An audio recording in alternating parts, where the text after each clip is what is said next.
Friends, welcome to my channel केजन classes. पिछले video में क्लास 12 का एक्सरसाइज 6.5 में आपको हमने क्वेश्चन नंबर 17 तक सॉल्व किया था। आज क्वेश्चन नंबर 18 से आगे बताएंगे। देखिए स्टूडेंट्स, क्वेश्चन नंबर 18 बोल रहा है कि 45 सेंटीमीटर इंटू 24 सेंटीमीटर के टिन के आयताकार चादर के कोनों पर एक वर्ग काटकर तथा इस प्रकार बने टिन के फलकों को मोड़कर ढक्कन रहित एक संदूक बनाया जाता है। तो काटे जाने वाले वर्ग की भुजा कितनी होगी, संदूक का आयतन उच्चतम हो। स्टूडेंट्स, ये एक टिन का टुकड़ा है जो कि आयताकार है और इसकी लंबाई दिया है 45 सेंटीमीटर और इसका चौड़ाई कितना है, 24 सेंटीमीटर है। क्वेश्चन कह रहा है कि प्रत्येक कोने से एक वर्ग काटा जाता है और काटने के बाद जो शेष इसका टिन का हिस्सा बचता है उसको मोड़ करके एक संदूक बनाया जाता है। तो कह रहा है क्या कि काटे गए वर्ग की भुजा और संदूक का आयतन उच्चतम हो, ये हमको निकालना है। तो मान लीजिए क्या कि प्रत्येक कोने से हम वर्ग काट रहे हैं, उस वर्ग की भुजा को हमने x मान लिया है, उस वर्ग की भुजा की लंबाई। तो ये पूरा हमारा जो लंबाई है 45 सेंटीमीटर है। तो इसको जब हम इधर से x काट लेंगे और x इधर से काट लेंगे तो इसकी लंबाई कितना होगा, 45 - 2x होगा और जो इसका चौड़ाई होगा ये 24 - 2x होगा। तो हम यहाँ लिखेंगे, माना कि काटे गए वर्ग की भुजा की लंबाई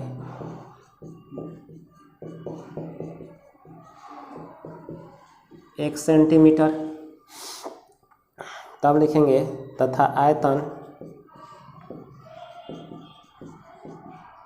को भी मान लेते हैं, संदूक का आयतन। तो लिखेंगे यहाँ पर संदूक का आयतन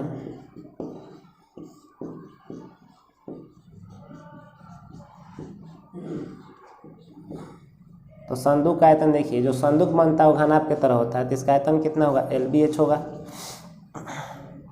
देखिए संदूक का आयतन को हमने भी माना है और L का वैल्यू कितना है, तो L का वैल्यू है 45 - 2x है और जो B का वैल्यू है, B मतलब चौड़ाई होता है, 24 - 2x है और जो ऊंचाई होगा, ऊंचाई को x लेकर चलते हैं। तो देखिए यहाँ हो गया हमारा। अब इसको हम गुणा कर देते हैं, तो गुणा करेंगे तो कितना हो जाएगा। अब देखिए इसको हम गुणा करेंगे। देखिए स्टूडेंट्स, इसको हमने गुणा कर दिया है।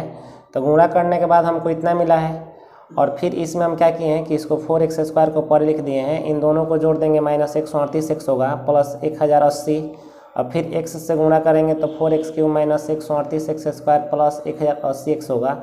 अब यहाँ पर हम क्या करते हैं, x के सापेक्ष अवकलन करेंगे। x के सापेक्ष अवकलन करने पर, तो जब x के सापेक्ष अवकलन करेंगे हम तो ये होगा dv/dx और ये हो जाएगा 12x² और यहाँ देखिए 138 कांस्टेंट है और x² का 2x होगा। तो 138 में 2 से गुणा करेंगे तो ये हो जाएगा 276x अब प्लस x का तो 1 होगा, ये हो गया हमारा 1080। फिर लिखेंगे पुनः x के सापेक्ष अवकलन करने पर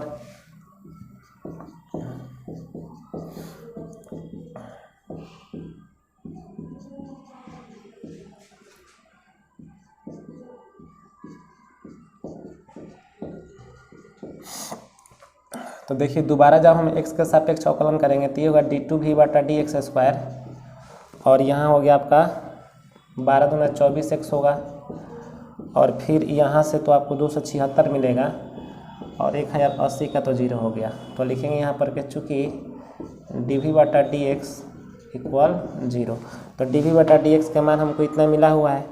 तो यहाँ लिखेंगे 12x² - 276x प्लस 1080 बराबर 0।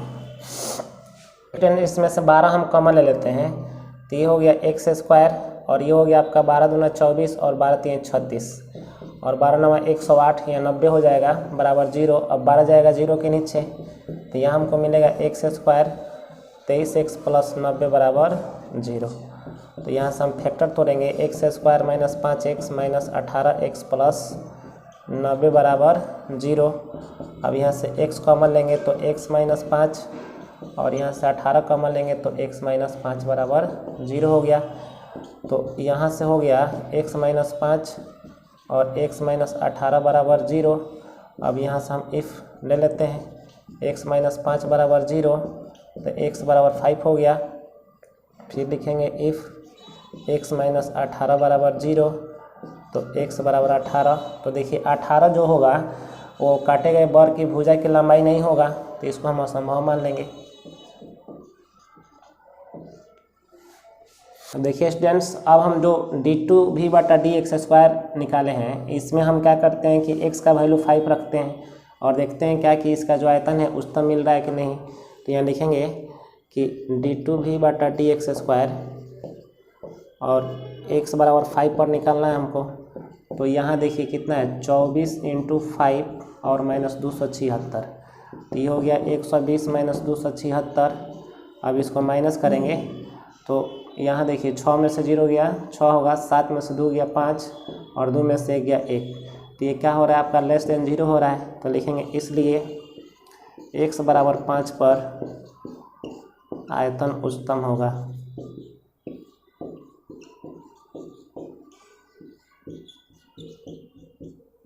फिर लिख देंगे अतः काटे गए वर्ग की भुजा की लंबाई 1 सेंटीमीटर और x का जो वैल्यू हम लिए हैं 5 सेंटीमीटर है और ये हमारा आंसर हो जाएगा। देखिए स्टूडेंट्स, क्वेश्चन नंबर 19 बोल रहा है कि सिद्ध कीजिए कि दिए वृत्त के अंतर्गत सभी आयतों में वर्ग का क्षेत्रफल उच्चतम होता है। देखिए इसके लिए हम फिगर बनाएंगे। स्टूडेंट्स, हमने एक सर्किल बनाया है और सर्किल के अंदर एक हमने आयत बना दिया है। आयत का नाम है BCDE और इसका जो डायगोनल है विकर्ण EC है और इसका वृत्त जो है वृत्त का केंद्र O है और यहाँ पर जो डायगोनल है यानी विकर्ण है E बिंदु पर थीटा कोण बना रहा है। तो हमने इसको मान लिया है कि कोण CEB बराबर थीटा और EC को हमने 2r माना है। ये 2r कैसे आया है, जो EC है देखिए केंद्र से होकर गुजर रहा है। तो जब केंद्र से होकर गुजर रहा है तो EC इस वृत्त का व्यास होगा और व्यास क्या होता है, त्रिज्या का दुगुना होता है। यानी EC व्यास हो गया तो इसका कितना हो जाएगा, 2r होगा, त्रिज्या का दुगुना हो गया। और इसका जो लंबाई होगा आयत का EB है उसको हमने 2r cos थीटा माना है और BC को 2r sin थीटा माना है। तो लिखेंगे यहाँ पर कि आयत BCDE का क्षेत्रफल। तो देखिए इसका जो क्षेत्रफल होगा लंबाई इंटू चौड़ाई होगा। क्षेत्रफल को हम लोग a द्वारा सूचित करते हैं। तो लंबाई जो है आपका EB है तो EB का जो वैल्यू है कितना है, 2r cos थीटा है और इंटू 2r sin थीटा चौड़ाई का मान है। तो ये हो गया a बराबर 2 दूनी के 4 होगा और r में r से गुणा करेंगे r² और यहाँ देखिए कितना हो जाएगा, sin theta into cos theta हो जाएगा। तो यहाँ पे हम ऐसे लिख सकते हैं 2 और देखिए ये 4 जो है 4 के लिए हम 2 × 2 लिख सकते हैं। तो यहाँ हो गया 2r² और एक 2 को हम यहाँ लिख देते हैं 2 sin theta into cos theta. तो यहाँ से जो a का मान मिल रहा है हमको मिलेगा 2r², 2 sin theta into cos theta sin 2 theta का फॉर्मूला होता है। अब हम इसको क्या करते हैं, लिखेंगे r के सापेक्ष अवकलन करने पर लिखेंगे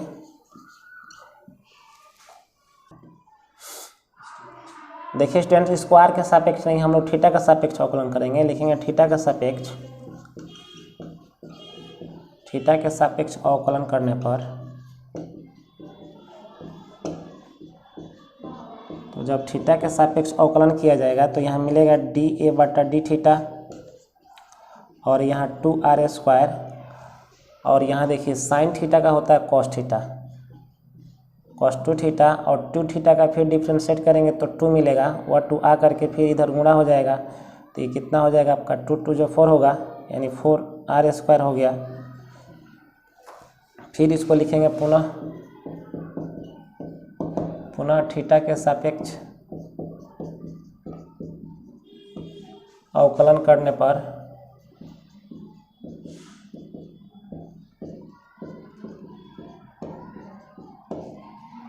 तो ये हो जाएगा d2a बटा डी थीटा का स्क्वायर, ये हो जाएगा। जब हम दोबारा अवकलन करेंगे तो अब देखिए फिर यहाँ पर कितना है, तो 4r² बाहर हो जाएगा। और जब इसका हम अवकलन करेंगे तो कॉस का माइनस साइन होता है, माइनस लग गया यहाँ पर, और कॉस का साइन होता है तो ये हो गया sin 2 थीटा, और फिर आकर के 2 गुणा होगा तो ये हमको देगा d2a बटा डी थीटा स्क्वायर माइनस 4 दूना 8r², और ये हो गया आपका sin 2 थीटा होगा। अब यहाँ पर हम लिखेंगे चूँकि dA बटा डी थीटा बराबर 0, तो देखिए dA बटा डी थीटा का मान निकला हुआ है 4r² cos 2 theta, 4r² cos 2 theta बराबर 0 हो गया। तो यहाँ से हम क्या करते हैं कि 4r² को ले जाएंगे, 0 के नीचे ले चलते हैं, तो cos 2 थीटा बराबर हो गया 0। तो यहाँ से cos 2 थीटा ये हो गया हमारा cos 2 थीटा, और cos के रूप में जो 0 होता है cos पाई बटा 2 का मान होता है। तो देखिए दोनों तरफ से cos कैंसिल, ये हो गया 2 थीटा बराबर यहाँ पाई बटा 2 होगा। तो यहाँ से जब थीटा का हम मान निकालेंगे तो ये हो गया पाई बटा 4। अब हम क्या करते हैं, जो डबल डिफरेंशिएट किया गया है उसमें थीटा के मान को पुट करते हैं और देखते हैं क्या कि इसका मान जो क्षेत्रफल है उच्चतम मिल रहा है कि न्यूनतम मिल रहा है। तो लिखेंगे यहाँ पर d2a बटा डी थीटा का स्क्वायर, और यहाँ पर हम थीटा बराबर पाई बटा 4 ले लेते हैं, और यहाँ हमारा कितना है तो -8r² sin 2, और थीटा का मान कितना है तो पाई बटा 4 है। तो ये देखिए -8r² sin, ये कैंसिल हो जाएगा तो ये आपका हो गया कितना sin पाई बटा 2। तो -8r² और sin पाई बटा 2 का मान क्या होता है 1 होता है, तो 1 में इससे मल्टीप्लाई करेंगे तो -8r² हो गया। देखिए स्टूडेंट्स, जो हम थीटा का मान पाई बटा 4 रखे हैं उसका मान मिला है -8r²।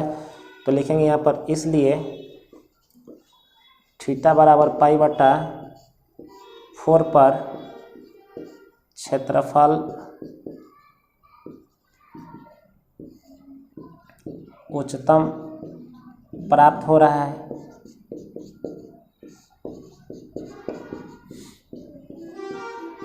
अब हमको क्या करना है, इस वृत्त के अंदर जो हम आयत बनाए हैं इसके भुजाओं की लंबाई निकाल देनी है। तो देखिए AB को हमने माना था कितना, AB को माने थे 2r cos थीटा। अब थीटा का मान कितना हो गया तो आपका पाई बटा 4 होगा, तो ये हो गया 2r, और cos पाई बटा 4 का मान होता है 1 बटा √2 होता है। तो यहाँ से हम ऐसे लिख सकते हैं इसको कि जो 2 है इसको √2 इंटू √2, और ये हो गया r, और ये हो गया 1 बटा √2। तो √2 से √2 कैंसिल हो गया, तो इसका जो मान मिलेगा ये मिलेगा कितना √2 और r मिलेगा। फिर हम BC का मान निकाल देते हैं। तो देखिए BC का मान है 2r sin थीटा, तो 2r और sin थीटा का मान हम पाई बटा 4 रखेंगे। तो देखिए इसमें भी क्या होगा 2r और sin पाई बटा 4 का मान 1 बटा √2 होगा, 1 बटा √2। तो यहाँ हो गया कितना 2, इस 2 के लिए हम लिख सकते हैं √2 इंटू √2, और ये r हो गया ये 1 बटा √2। तो इससे ये कैंसिल, तो इसका भी जो मान मिला √2 r मिल गया। देखिए स्टूडेंट्स, इसका जो आयत है, आयत कौन था तो आयत बन रहा था BCDE, और इसकी लंबाई कौन था तो AB था, और चौड़ाई कौन था BC था। तो लंबाई और चौड़ाई के वैल्यू सेम है, तो इसका मतलब ये हुआ कि वृत्त के अंदर जो बना हुआ आयत है वो वर्ग हो सकता है। तो लिखेंगे इसलिए BCDE एक वर्ग है, एक वर्ग है, और यही हमको क्या सिद्ध करना है